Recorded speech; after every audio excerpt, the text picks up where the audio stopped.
Jadi sekali lagi dia nak mengintai, nak tengok buat kali yang kedua. Betul tak apa yang dia nampak tu? Kok dia punya ilusi dia kan. Dan dia mengintai sekali lagi rakan sahabat. Bayangan putih tu dah tak ada. Tapi ada bayangan lain. Yang mana di sinilah dia nampak dengan jelas ada sekujur badan. Yang mana dibalut dengan pakaian berwarna putih. Duduk berdiri seketul di depan halaman rumah dia tahu masa tu.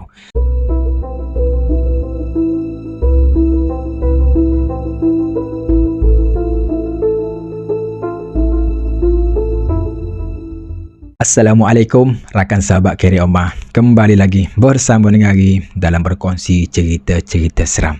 Ia ucapkan terima kasih yang mana selalu ada dengan Ari. Bila Ari post je video, korang menjadi antara yang terawal tonton cerita ni. Tak apalah, korang tengok pun dah rasa bersyukur sangat bagi Ari tahu.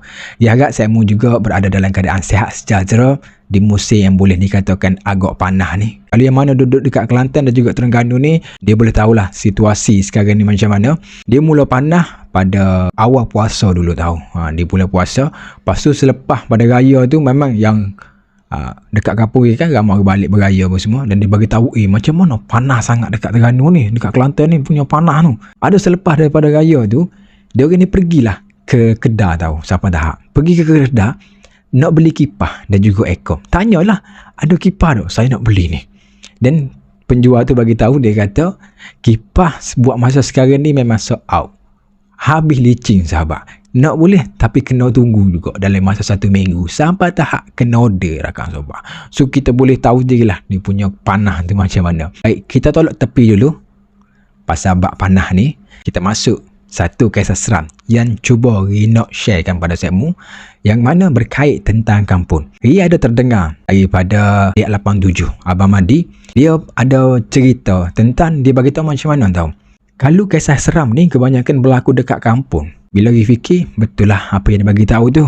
Jarang jugalah Ri dengar banyak berlaku di bandar kisah-kisah seram ni. Dia kebanyakan dekat kampung. Mungkin dia punya tempat dia ataupun dia punya tempat kita panggil apa sebagai pok-pok dia lah. Sebab dekat kampung kan ada kelapa sawit, semak samung, kawasan hotel apa semua kan. Mungkin situ antara pok-pok dia orang. Jadi kisah pada kali ni berkait tentang kampung. Macam mana? Jom kita layan cerita ni dulu.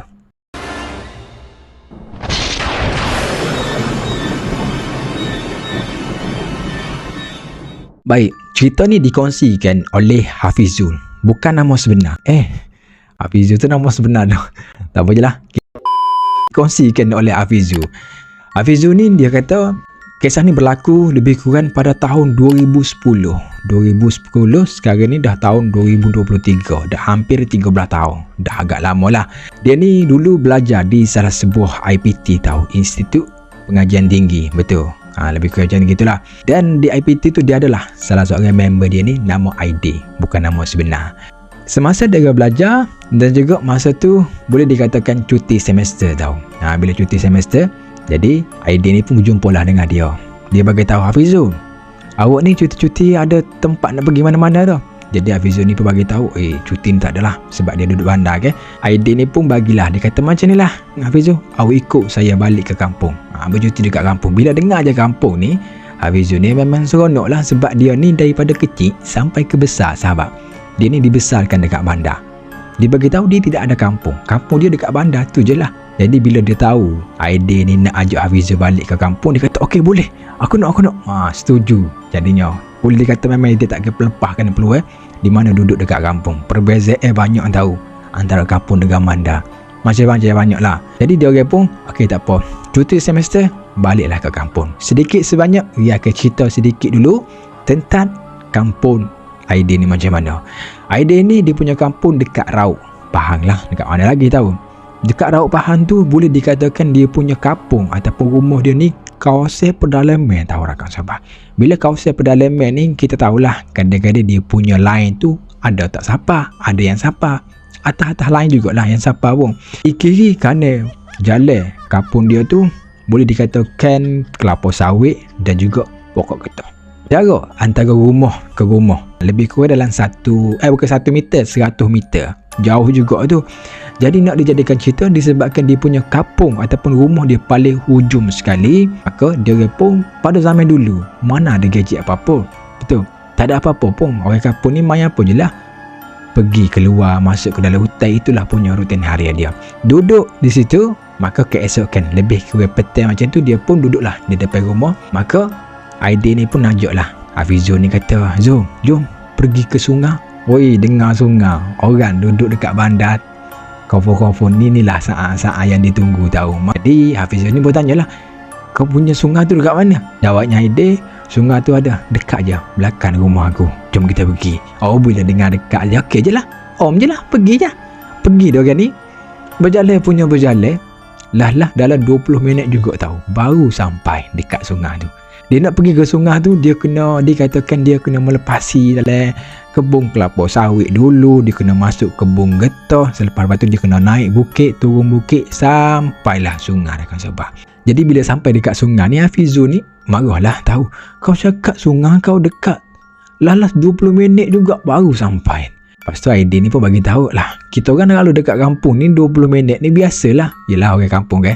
Daripada kecil sampai ke besar, dia punya laluan kalau pergi sungai, itu je laluan dia. Walaupun 2-3 batu, bagi dia orang dekat lah orang kampung kan. Biasa dah. Bila sampai dekat sungai tu, dia orang pun carilah satu tempat. Satu pok yang kita panggil apa, air tu agak dalam sikit. Paling dalam pun adalah paras-paras dada, itu saja. Tak adalah melepasi kepala. Paling cetek paras buku lali. Takkanlah dia nak mandi paras-paras buku lali, betul. Mestilah dia ambil paras-paras dada. Tapi nak mandi dekat pok ataupun kawasan yang paras dada tu, di sini ada masalah sikit, kata Hafizul. Di mana banyak ranting-ranting. Ranting-ranting yang jatuh daripada pokok tersakut di situ. Di mana ada juga baju-baju dan juga kain-kain buruk ataupun kita panggil sebagai plastik-plastik sampah yang duduk situ. Jadi Aidil ni pun dia pun tolonglah ke bawah, masuk ke dalam air. Maka alih-alihkan semua dulu. Sebab dia nak mandi kan. Alih-alih semua. Di sinilah sebenarnya Aidil bagi tahu ke Hafizul di mana dia jumpa 3 ekor ayam yang duduk tersakut sekali dengan ranting-ranting tu. 3 ekor ayam ni, 1 ekor ayam bapak, 1 ekor ayam betina dan juga 1 lagi anak ayam. Lebih kurang dalam satu family juga dia orang ni. Ayam ni satu family tahu. Tapi disebabkan dia punya semangat membara nak mandi, dia orang pun hanyutkanlah ayam ni pergi. Maka dia orang ni pun mandilah. Lebih kurang dalam 1 jam dia orang mandi, tiba-tiba Aidil ni dia terpijak. Benda tu licin katanya. Bila dia menyelah, maka dia ambil, ditunjuk ada satu makuk. Makuk ni comel tahu. Comel cantik. Di tepi dia ni ada lukisan bunga berwarna putih. Maka di sinilah dia tunjuk dekat Hafizul, dia kata, Zul, aku jumpa ni. Tapi Aidil pun tahu mungkin makuk ni mungkin daripada hanyut daripada kampung sebelah sana. Sebab kampung dekat sana, kalau dia orang nak membasuh baju ataupun basuh makuk-makuk ni, memang dia orang akan pergi dekat sungai ni. Inilah tempat sungai dia orang. Sebab dua zaman dulu mungkinlah kebanyakan dia orang kampung ni akan pergi dekat sungai untuk basuh. Lagi-lagi kalau ada kenduri kahwin ke, kalau ada jamuan apa-apa, mungkin dia akan basuh kawasan itu. Mungkin dia fikir, mungkin hanyut ni kot. Tapi yang menyebabkan makuk ni terlalu comel, maka Aidil pun adalah terdetik nak bawa balik ke rumah, nak buat sebagai hiasan dalam rumah tau. Mandi sudah mandi, maka nak dijadikan cerita, Aidil pun ambillah makuk ni, bawa balik ke rumah. Dikatakan masa tu dah nak hampir maghrib. Kita panggil apa? Dah nak menjelang ke senja. Balik tempat laluan mana yang mari tadi, tiba-tiba dikatakan dengan tidak semena-menanya, angin tidak ada, ribut pun tidak ada. Tiba-tiba pokok ni bergoyang dengan sendiri tau. Bergoyang dengan sendiri. Dan juga sinilah Hafizul ni dia terdengar daripada telinga dia seperti ada orang yang duduk di belakang dia. Dia dengar macam mana? Seperti macam dia punya ranting tu dipijak-pijak. Bunyilah prak prak prak prak prak. Masa Aidil berpaling dan juga Hafizul ni berpaling, memang tidak ada siapa-siapa. Dua orang ni berfikir, biasalah dalam hutan kan, boleh jadi musang, boleh jadi juga ayah hutan. Dia pun apa lagi, terus balik ke rumah. Sampai je ke rumah, settle sudah makan, sudah sembahyang maghrib, sudah sembahyang isyak, duduklah depan TV, nak tengok TV semua kan. Selepas daripada situ, boleh dikatakan dalam pukul 11.30. Sebab dia orang ni hari yang pertama, hari yang kedua dan juga seterusnya memang dia orang ni akan tidur di luar rumah. Bukan di luar rumah, maknanya di ruang tamu, duduk di depan TV gitu. Di sinilah sebenarnya kisah seram yang pertama berlaku tau. Dia orang ni tengah duduk baring. Tiba-tiba Hafizul dan juga Aidil ni dia terdengar seperti ada orang dekat depan rumah dia. Seperti rating dan juga yang kita panggil apa, daun yang luruh tu, daun yang dah pun tua tu diinjak-injak, dipijak-pijak. Dia prak. Tapi kali ni laju. Macam orang berlari tau. Pergi balik sasar. Depan rumah dia, di halaman rumah dia tau. Jadi Hafizul ni pun tanyalah Aidil, bunyi apa kat luar rumah? Aidil pun bagi tahu, biasalah, tak kerbau musang. Itu je lah. Mungkin lalu tempat kerbau dia juga musang tu. Dia punya lalu tu rakan sahabat. Tapi Hafizul ni dia masih lagi tergantung tau, nak tahu apa sebenarnya di halaman rumah dia tu. Jadi Hafizul ni pun bangun, pergilah dekat salah sebuah dinding. Dinding kalau rumah orang yang dulu-dulu ni, dia kalau rumah kayu ni akan ada satu lubang yang kecil tau. Mungkin untuk dia orang nak mengendak ataupun nak mengintai, lebih kurang gitulah. Hafizul ni pun pergi duduk, perhatikan betul-betul. Bila dia hulurkan dia punya kepala dia tu, dan dia tengok, sinilah sahabat, dia nampak satu benda yang mana menyebabkan dia ni rasa trauma dan juga terkejut. Nak tahu apa? Dia nampak satu kelibak berwarna putih terbang di awan-awannya, tak injak ke bumi tau. Tadi yang mana dia dengar mula-mula tadi, dia dengar seperti ada orang duduk pijak di atas bumi. Dengarlah macam yang kita panggil tapak kaki yang pijak daun-daun yang luruh tu. Tapi kali ni dia nampak betul-betul satu bayangan putih yang berterbangan di awan depan rumah Aidil tu rakan sahabat. Masa ni lah katanya Hafizul, dia punya darah ni dah habis dah. Betul ataupun tidak apa yang dia nampak tu. Dia cubalah berpaling nak panggil si Aidil ni. Bila nampak Aidil ni dah tidur dah rakan sahabat. Jadi sekali lagi dia nak mengintai, nak tengok buat kali yang kedua, betul tak apa yang dia nampak tu. Kok dia punya ilusi dia kan. Bila dia mengintai sekali lagi rakan sahabat, bayangan putih tu dah tak ada, tapi ada bayangan lain yang mana di sinilah dia nampak dengan jelas ada sekujur badan yang mana dibalut dengan pakaian berwarna putih, duduk berdiri seketul di depan halaman rumah dia tahu. Masa tu terkejut member ni, darah ni dah bergerau ni, darah ni. Dia punya diri bulu roma ni tak sebagai tahu lah macam mana, sebab dia tak pernah nampak benda tahu. Ni baru kali yang pertama dia tengok. Dan dia tengah mengintai sekali lagi, tiba-tiba dia dengar satu nafas dan juga satu suara yang macam bunyi orang yang nak tahulah, tak tahu macam mana, tapi dia dengar di telinga dia sangat-sangat jelas bunyi macam nafas orang. Ni lebih kurang gitu. Bila dia berpaling je ke arah Aidil, di sinilah dia nampak Aidil ni dah dalam keadaan yang kita panggil apa, menggelepar tau. Menggelepar macam mana? Dia nampak daripada jauh ni macam Aidil ni tengah tahan sakit sambil tahan nafas dia tahu. Seolah-olah mana dia ni telah dicekik oleh sesuatu. Pergilah Hafizul ni dekat Aidil, tanya dia, apa yang jadi dia? Apa yang jadi dia? Maka Aidil ni tak boleh buat apa-apa. Dia mulut dia, mata dia ni dah jadi macam mata hitam ni dia tak nampak tau. Ada mata putih je. Jadi takut dan juga bercampur dengan panik kalut, maka dia panggil lah ayah dan juga ibu Aidil ni. Dia panggil lah. Maka ibu dan ayah dia ni keluar. Maka ayah ni lah pergi dekat sebuah kampung ni, panggil salah seorang pawan.